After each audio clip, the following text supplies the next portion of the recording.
Left side, left side, right side. We good? Awesome.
So red's on. Red's on. Off is off, right? Red's Okay. You good? Yep. Okay. Where are you at, Sherman? 30 seconds out.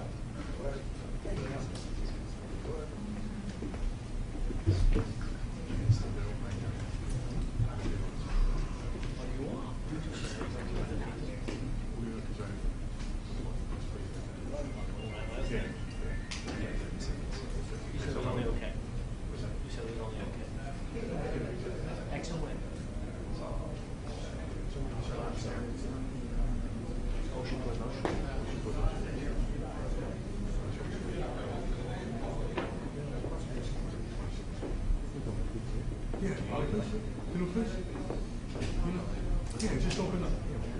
You're open. Why are you open it? Please just box. Like, he goes to social media. He gets very crowded, yeah. Yeah. Well, he's very crowded. His family owned a place over by Manhattan Beach. And then they sold the building, and then now he opened the kids' son. He opened it up. Yeah, it's crazy, yeah. Yeah. Yeah, exactly. It's also young kids are not promoted.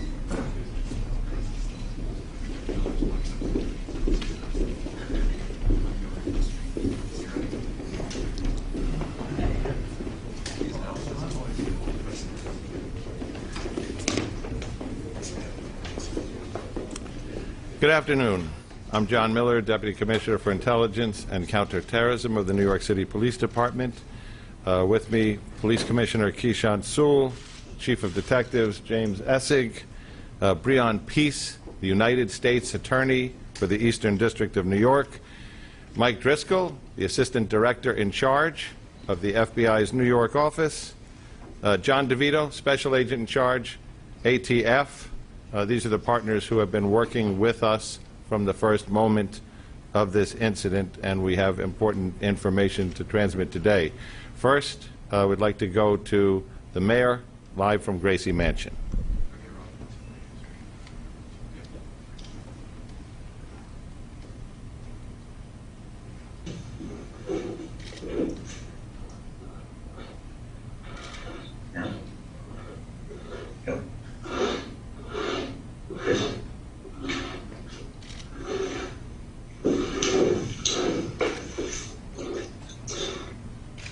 My fellow New Yorkers,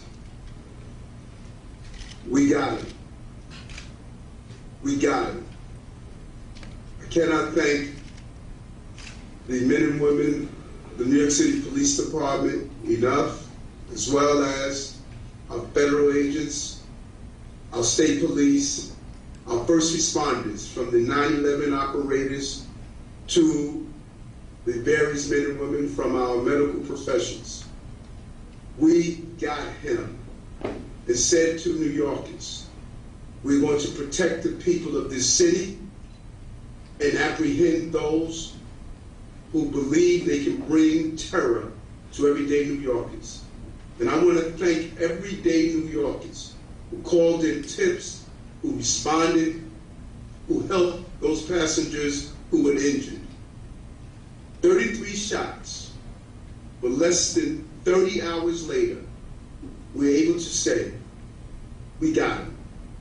Thank you, Commissioner, for your leadership and job well done. And now, Police Commissioner of the City of New York, Keyshawn Sewell. Good afternoon, everyone, and thank you for being here. I am truly fortunate to stand here among these extraordinary investigators and federal partners to make this announcement. Moments ago, Frank Robert James was stopped on the street and arrested by members of the New York City Police Department. Officers, in response to a Crime Stoppers tip, stopped Mr. James at 1:42 p.m. at the corner of St. Mark's Place and First Avenue in Manhattan. He was taken into custody without incident and has been transported to an NYPD facility. He will be charged with committing yesterday's appalling crime in Brooklyn. I want to commend all of the investigators and analysts who took part in this all-hands-on-deck investigation. Literally, hundreds of NYPD detectives worked doggedly during the last 30 hours to bring this together. They did so in tandem with a vast number of our law enforcement partners, including those from the FBI NYPD Joint Terrorism Task Force, the ATF NYPD Crime Gun Intelligence Center, and the Regional Task Force led by the United States Marshal Service. We hope this arrest brings some solace to the victims and the people of the City of New York. We used every resource at our disposal to gather and process significant evidence that directly links Mr. James to the shooting. We were able to shrink his world quickly. There was nowhere left for him to run. I'd like to turn it over to Chief James Essick for details of the investigation.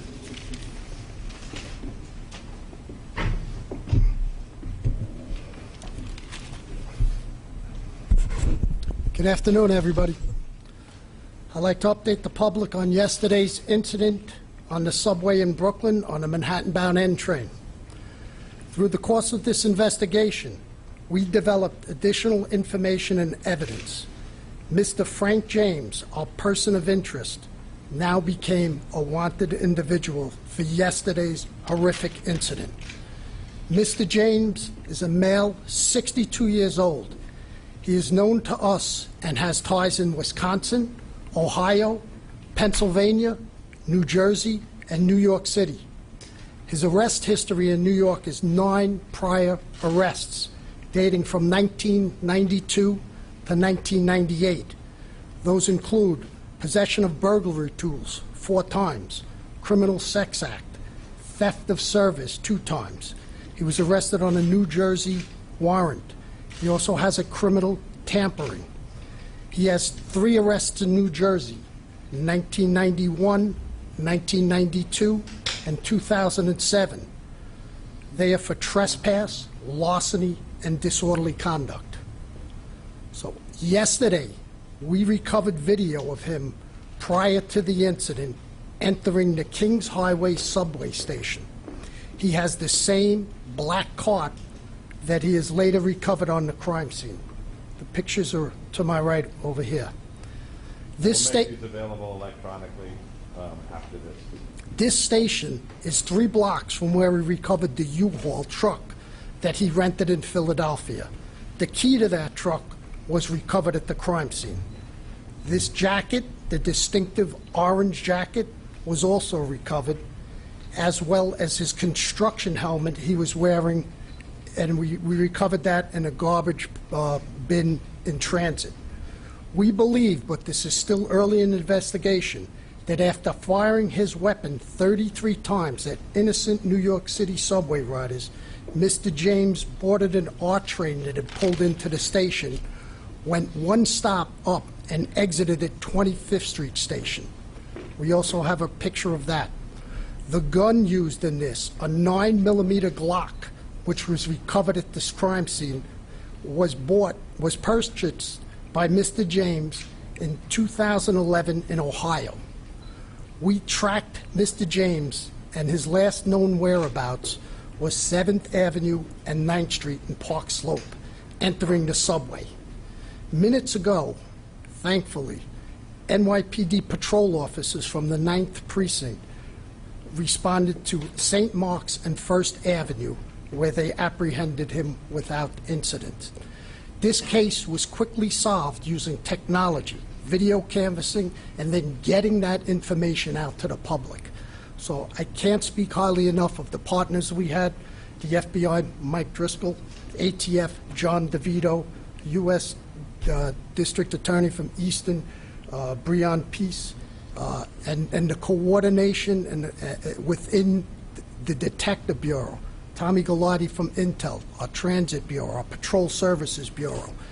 Phenomenal job, less than 30 hours later to arrest this individual.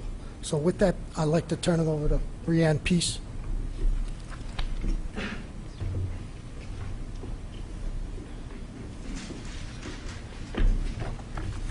Good afternoon.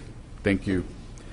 Yesterday was a dark day for all of us, but the bright spots of the incredible heroism of our fellow New Yorkers helping each other in a time of crisis, the quick response by our first responders, and the hard work by all of our law enforcement partners that has been ongoing is truly a bright spot here.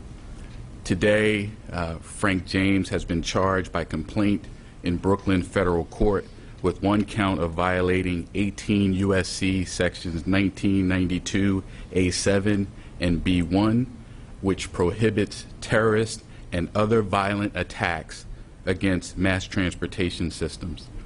He has been apprehended. He will be arraigned in federal court in Brooklyn, and if convicted, he will face a sentence of up to life imprisonment. My office is prepared to prove beyond a reasonable doubt that on April 12th, 2022, in Sunset Park, Brooklyn, in the Eastern District of New York, Frank James did knowingly and without lawful authority and permission commit an act, including the use of a dangerous weapon, with the intent to cause death and serious bodily injury to passengers and MTA employees on the New York City subway system. The government will prove, among other things, that James traveled across state lines in order to commit the offense and transported materials across a state line in aid of the commission of the offense. We, in the Eastern District of New York U.S. Attorney's Office, are working closely with all of our law enforcement partners, the FBI, NYPD, ATF, U.S. Marshals Service, and others, including the Kings County District Attorney's Office. And my office and our law enforcement partners will use every tool at our disposal to bring this individual justice and bring justice to New Yorkers and restore safety and peace of mind to all. And we'll continue to do so as this case proceeds. Thank you. Mike? Good afternoon, and thank you all for being here today. As Mr. Peace just discussed, Mr. James is now facing a federal charge for his actions, a terrorist attack on mass transit. We have two ways that you can get in contact with us, because I want to be very clear that this is still an ongoing investigation. If you have additional information regarding Mr. James's activity, or if you have digital information, please reach out to us. Contact the FBI, 1-800-CALL-FBI, or you can provide digital media through fbi.gov/Brooklyn shooting. We need to hear from you so we can fully understand all the events that have occurred over the last 30 hours.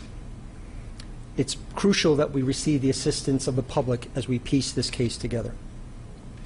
There has been some reports that FBI holdings to date had a tie to Mr. James. I want to be very clear that to date we have found no record of an investigation of Frank R. James by an FBI office before the shooting yesterday. Reports that FBI's New Mexico field office previously investigated him are inaccurate. I want to thank our partners in this case, the NYPD, the ATF, the U.S. Marshals, and the U.S. Attorney's Office, and all the members of the FBI NYPD Joint Terrorism Task Force. We've had such a tremendous response from all of our partners in this case that have led us to this moment now. I also want to take a quick moment to highlight the work of the JTTF. I'm fortunate I get to work with them every day. It's truly an outstanding group of people, led by SAC Kerry Farley, who spearheaded this investigation. They've done an outstanding job on this, as they have every time New York has faced a threat of this nature. So thank you, and I'd like to turn it over to John DeVito from the ATF.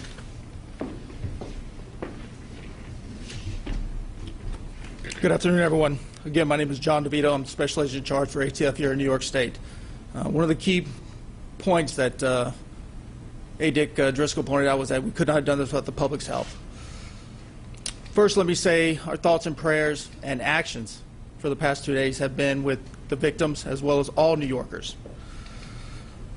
The men and women of ATF have been working side by side with NYPD, FDNY, the Marshals, FBI to solve this heinous crime, which we have. Immediately after the attack, New York City Crime Gun Intelligence Center, or CGIC, which is a unit comprised of highly skilled analysts, investigators from ATF, NYPD, as well as a myriad of other vital partners, whose sole purpose is to collect, analyze, and disseminate actionable intelligence regarding gun violence. Just imagine a team of dedicated professionals exploiting every nugget of intel from gun violence, the firearms, and then weaponizing that information to use it against the people that are terrorizing our communities. That's your CGIC. The timeline on this gun's life spans 16 years in 5 states. And I'm very proud to say that late yesterday evening, about 12 hours after this attack, ATF agents were able to close the loop on that extensive time span and determine that Frank James purchased said firearm from a federal firearms licensee in Ohio in 2011. So essentially, we tied that gun, utilizing the shooting, to our target, and now we have our target in custody. Thank you. Okay, we're going to be in that we've told you almost everything we have to say, able to answer some very limited questions. Tina. Can you tell us a little bit about the Crime Stoppers? There's some reports they call themselves in. Is that true? There was a person who called Crime Stoppers. We're reviewing who exactly made that call. Rocco? Commissioner, we'll proceed that to another one. He alludes in one of his videos to yesterday's date. Does that date have any significance? And is it clear yet what the motivation was for the shooting? I think first and foremost, we were looking to get this guy off the street before he did any more carnage, brought any more carnage to the city. As to the investigation into the motive, and to look in scouring his social media, that's still part of the ongoing investigation. But again, first and foremost, we wanted to take him off the street. The investigation is continuing into the motive, into his social media postings. Bloomberg. You said Mr. James walked into a Park Slope subway station. What time was that, and what was he doing in between then and when you guys called him? That was 9:15 yesterday. So the incident occurs at 8:24. So he leaves, he exited the 25th Street Station House shortly after 8:24. The R train pulls in. We catch him next going into a Park Slope on 7th Avenue and 9th Street at 9:15. And then we grab him today. But we had literally hundreds of detectives out scouring video throughout the crime scene and beyond. And so this is 9 a.m.? Excuse me? 9 a.m. that he goes into Park Slope? Yes, that was him. Yesterday at 9:15. All right, Mark. And do you have any idea where he was previously today? Any ideas on his whereabouts? Was he being tracked in any way? Did he say anything when he was arrested? No, his arrest was just literally minutes ago. So we haven't even, we just arrived at the precinct shortly. As to his whereabouts, that's part of the investigation. Detectives are out going through video canvases, and we're going to backtrack that, and that will take literally weeks. Katie. A two-part question. The first is, did the NYPD previous to yesterday's attack have any complaints, or did they look into any of the cameras being out, not just at 36th Street, but at 45th and 25th? And additionally, is there any indication that Mr. James was going to do any more attacks in New York City? Well, So we'll get back down to cameras after the second part. Yeah, as far as them doing any more attacks, that's, again, that's part of the investigation. Our main focus was to take him off the street immediately. And do you know how? Go ahead. Do you know how he purchased the gun? If he had a criminal record? You can't have a felony conviction to purchase the gun, so he had no felony convictions. Okay, New York one. Emma, how are you? Hi. Has the mayor's security detail been returned to its typical size and scope? So we're not going to discuss that. Juliet Bob. Yes, can you take us from the Crime Stopper tip to the arrest? What happened in between? How was he located? And The Crime Stopper tip today? yeah. Yeah, go ahead, boss. Hey, Juliet. Good afternoon. Crime Stopper tip comes in, reports that the male is in the McDonald's on 6th Street and 1st Avenue in the 9th Precinct down on the Lower East Side in East Village. Officers respond to the McDonald's. He's not in the McDonald's. They start driving around the neighborhood looking for him. They see him on the corner of St. Mark's and 1st, and they take him into custody. No incident and take him into custody. Did NYPD do an audit of cameras at subway stations just to make sure they're all working in the future, so it's easier to catch a person who does something like this? Yeah, so the camera systems in the subway system are not NYPD cameras. They're owned and maintained by the MTA. We have access to them. We do regularly look and see which cameras are working, which ones are not, but the responsibility for those cameras belongs to the MTA. Tony. Are you going to make the officers who made the apprehension available? Are you going to identify them? Or any special? Not at this time. If we do, we'll let you know. Rocco. Chief Justice, Chief, in interviews that took place throughout the day yesterday with any of the surviving victims as well as people who were on the train, have you been able to glean anything about what he said or did on the train that yields a little bit more about his motivation, about what he intended to do? We have witnesses on the train who said he was sitting in the back corner of the second car, and he popped the smoke grenade. And we have one witness who says, what did you do? He goes, oops, and then he pops the two, brandishes the firearm, and fires 33 times. That we are in the process, and we are asking for anybody's help who is on that subway train or on that platform to reach out to the Crime Stoppers at 1-800-877-TIPS with any information. We're still looking for witnesses and anybody who has information who was on the scene. Okay, New York Times. Hi, can you tell us anything more about the clock that this guy used? We heard initially that it had jammed. I know from what experts say that clocks aren't supposed to do that. It's kind of one of the selling points of clocks. Can you tell us a little bit more about if that's the case or? Well, our crime scene is still processing that scene. It goes to the lab, and they'll give us a report. It's still very early in the investigation for that. All right, Tony. One for All right. this train.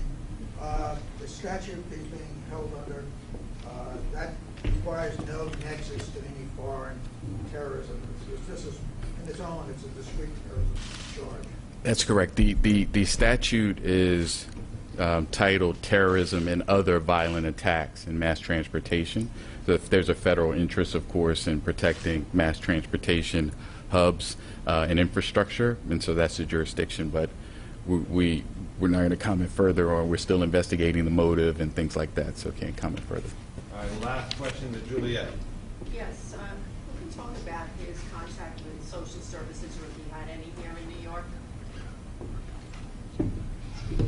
That's going to be part of the investigation as well, so we were not able to speak to that at this moment. So after his arrest in the 90s, and then did he disappear? Was he not in New York City anymore? That's part of our investigation as well, Julia. Thank you. One more question. We used 12. You're the last question. Thank you. I'm wondering if there's, do we have any motive in terms of Sunset Park? Why Sunset Park, or was it random? No idea. So just to close, we also want to acknowledge our partners, sometimes jousting partners in the media, for putting all these pictures out, for spreading this story from the time we did the press conference yesterday. That was a critical effect on raising the kind of public awareness that, as the Commissioner said, was able to give him very few choices in terms of where to go. So we appreciate your efforts as well. Thank you very much. Thank you.